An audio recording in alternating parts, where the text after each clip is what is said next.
नमस्कार दोस्तों, स्वागत है आपका अपने चैनल विनेश लाइव जीके पे। फ्रेंड्स, आज आपके लेकर आया हूँ इंडियन पॉलिटी जीके के मोस्ट इंपॉर्टेंट क्वेश्चन जो आपके आने वाले एग्जाम के लिए इंपॉर्टेंट है। फ्रेंड्स, आप किसी एग्जाम की प्रिपरेशन कर रहे हो, SSC, UPSC, railway, NDA, CDS, AFCAT या फिर कोई भी स्टेट एग्जाम, तो फ्रेंड्स सारे क्वेश्चन आपके लिए इंपॉर्टेंट है। फ्रेंड्स, मेरे लिए सारे क्वेश्चन इंपॉर्टेंट और सेट के लिए आने वाले एग्जाम में मैक्सिमम क्वेश्चन आपको मेरी ही वीडियो में मिलेंगे। तो फ्रेंड, वीडियो को एंड तक जरूर देखना। फ्रेंड्स, वीडियो स्टार्ट करने से पहले आप वीडियो की डिस्क्रिप्शन और प्लेलिस्ट यूज कर लेना। और फ्रेंड्स, आपको हर क्वेश्चन के 4 ऑप्शन दिए जाएंगे। अगर आपको इसका आंसर किसी भी क्वेश्चन का अगर आपको आंसर आता है तो आप कमेंट बॉक्स में कमेंट करके ज़रूर बताना। तो फ्रेंड्स, का मैंने ऑलरेडी एक पार्ट करवा दिया, अगर आपने वो नहीं देखा तो प्लीज़ आकर देखना, आपके एग्जाम के लिए काफ़ी यूजफुल होगा। तो फ्रेंड्स, स्टार्ट कर लेते हैं। फर्स्ट क्वेश्चन है, the idea of the constitution of India was first of all given by.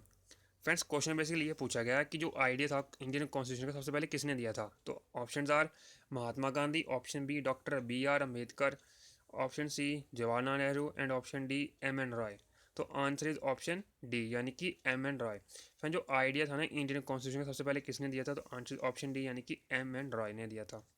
Next लेते हैं, the design of the national flag was adopted by the constitution assembly of India in options are July 1948, option B July 1950s, option C July 1947 and option D August 1947। तो answer is option C, यानी कि जुलाई 1947। Friend, जो design था ना हमारे national flag का, तो जो हमारी कॉन्स्टिट्यूशन असेंबली थी उन्होंने कब अडॉप्ट किया था, तो आंसर ऑप्शन सी, यानी कि 19 जुलाई 1947 को। नेक्स्ट लेते हैं, who was the first foreign minister of free India. Option are Jawaharlal Nehru, option B Gulzari Lal Nanda, option C Lal Bahadur Shastri and option D none of the above.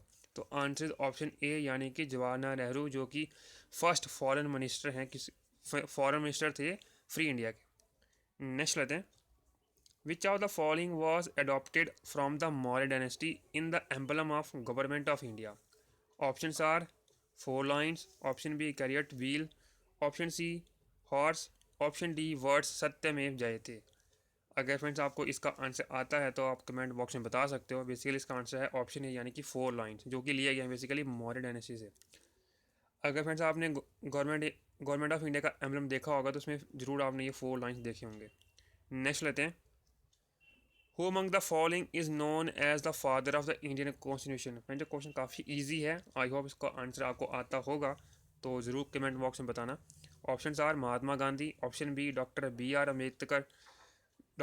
Ambedkar, option C Jawaharlal Nehru and option D M N Roy. तो answer is option B, यानी कि doctor B R Ambedkar, जिनको father of Indian constitution बोला जाता है। Friends, next लेते हैं, the first session of the constitution assembly was held in. Option are Bombay, Calcutta, option C Lahore और option D new Delhi.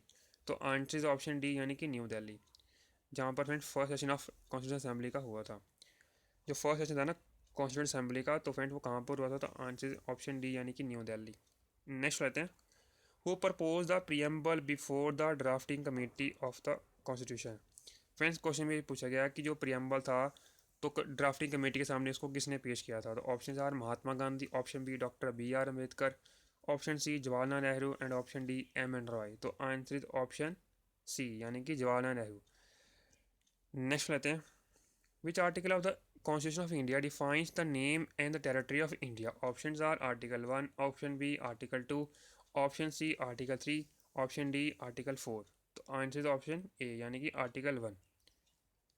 Next लेते हैं, the word secular was inserted into the constitution of India by. Option are 44 amendment act, option B 52 amendment act, option C 42 amendment act, option D 34th amendment act. तो answer is option C, यानी कि 42 amendment act. Next लेते हैं, the Indian constitution closely follow the constitution system of. Option are UK, option B USA, option C Switzerland and option D Russia. तो answer is option A, यानी कि UK.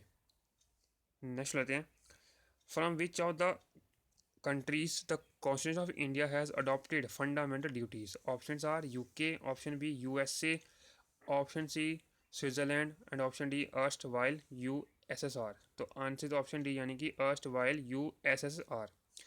Friend, erst while USSR ने ना India constitution ने ना fundamental duties ली हैं। और friends, अगर आपसे ये पूछा जाए कि जो हमारा इंडियन कॉन्स्टिट्यूशन है उसमें कितनी फंडामेंटल ड्यूटीज़ हैं, अगर आपको इसका आंसर आता है तो कमेंट बॉक्स में ज़रूर बताना। बेसिकली इसका आंसर है 11 ड्यूटीज़, 11 फंडामेंटल ड्यूटीज़।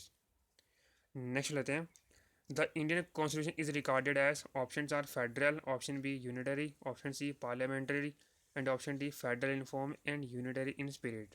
तो आंसर ऑप्शन डी यानी कि federal in form and unitary in spirit.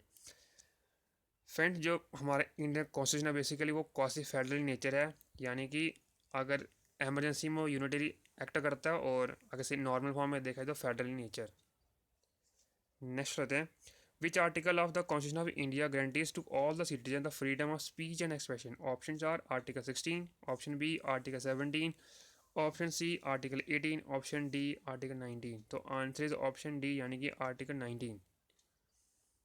Next रहते हैं, in which article of the Indian Constitution it is mentioned free and compulsory education for up to the age of 14 years? Options are Article 45, option B Article 19, option C Article 28, option D Article 32। तो answer is option A यानी कि article 45।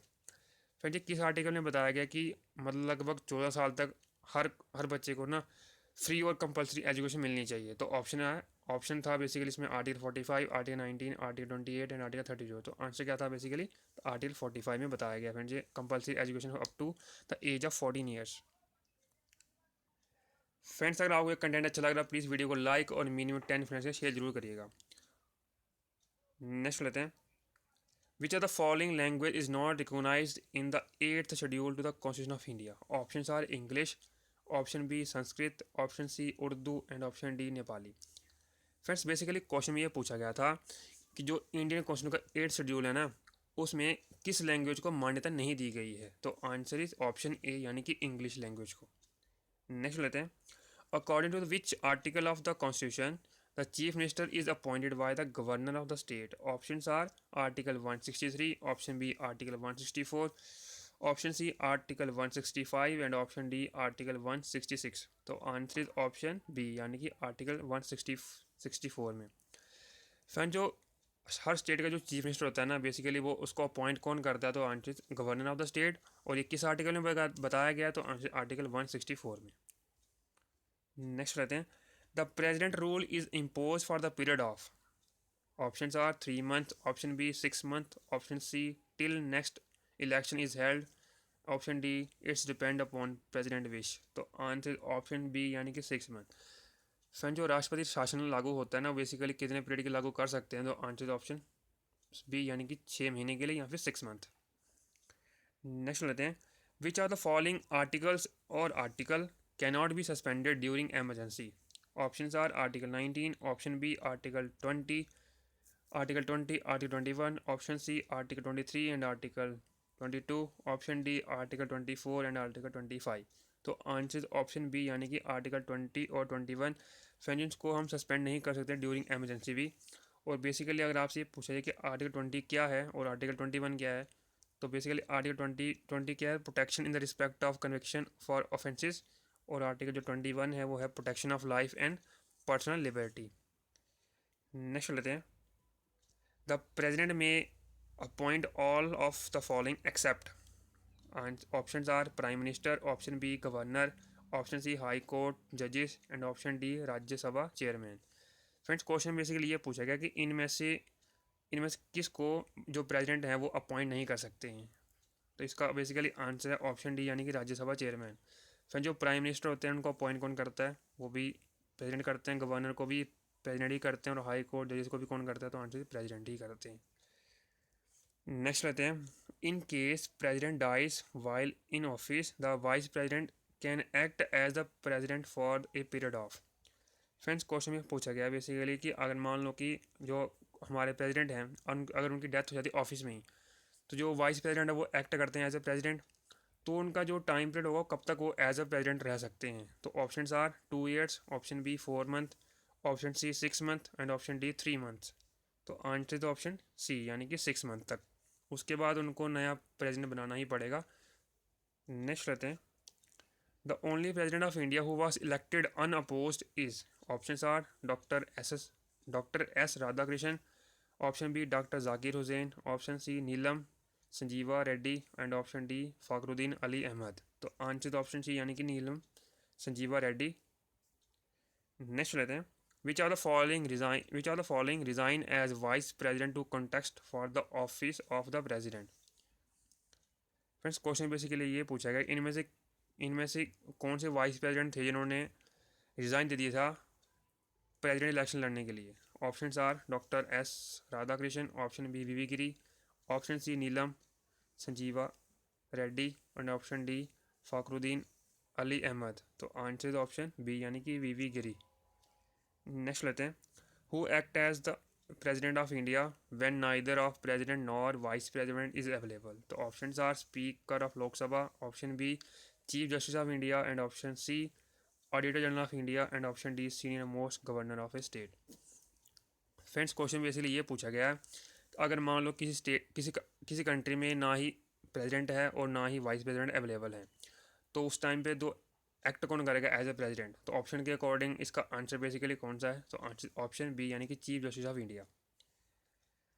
Next लेते हैं, the resolution for removing the vice president of India can be moved in the options are Lok Sabha alone, option B either house of the parliament, option C joint sitting of the parliament and option D Rajya Sabha alone. तो answer is option D यानी कि Rajya Sabha alone. Friends अगर आपको एक content अच्छा लग रहा है प्लीज़ वीडियो को लाइक और मिनिमम 10 फ्रेंड शेयर जरूर करिएगा। और फ्रेंड्स आप इंस्टाग्राम टेलीग्राम फेसबुक पर ज्वाइन कर सकते हो as Virendra Shetty IQ GK। Friends last question है, the prime minister is, options are elected by Lok Sabha, option B elected by parliament, option C appointed by the president and option D nominated by the party enjoying majority in Lok Sabha. तो answer is option C यानी कि appointed by the president. फिर जो 25 question थे Indian polity GK के, I hope आपको ये content अच्छा लगा होगा। फ्रेंड अगर अच्छा लगा प्लीज़ वीडियो को लाइक और मिनिमम 10 मिनट शेयर जरूर करिएगा। अगर फ्रेंड्स आप इस चैनल पर नए हो तो प्लीज़ चैनल को सब्सक्राइब और नोटिफिकेशन को ऑन जरूर कर लीजिएगा ताकि आपको नेक्स्ट वीडियो का नोटिफिकेशन जल्दी से जल्दी मिल जाए। Thank you so much for watching my video, please like share and comment. मिलते हैं हम नेक्स्ट वीडियो में अच्छे से टॉपिक पर। Thank you so much and wish you all the